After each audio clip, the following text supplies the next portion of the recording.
هو ده وقته بقى، ده وقت العصاير الباردة السريعة المنعشة اللذيذة اللي مش هتاخد مننا وقت ولا مجهود ولا تكلفة. بحاجات بسيطة كده هنعمل أسرع وألذ عصير ايس موكا. يلا نشوف كده هنعمل العصير معانا ازاي. سمي بالله ونصلي على الرسول.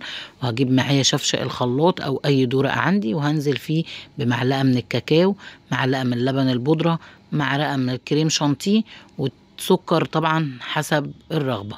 تمام. نزلت بكده ايه بمعلقتين من السكر، وهنزل عليهم بكوبايه من الحليب، ونزلت عليهم بمعلقه من نسكافيه سريع الذوبان. وهضرب الكلام ده كله كده بالهاند بلندر او في الخلاط لغايه ما المكونات بتاعتي كلها ايه تختفي وتتجانس كده مع بعض. تمام. ضربتهم كده ضربتين سريعا كده وايه، وبقى معايا ألذ واسرع عصير ايس موكا.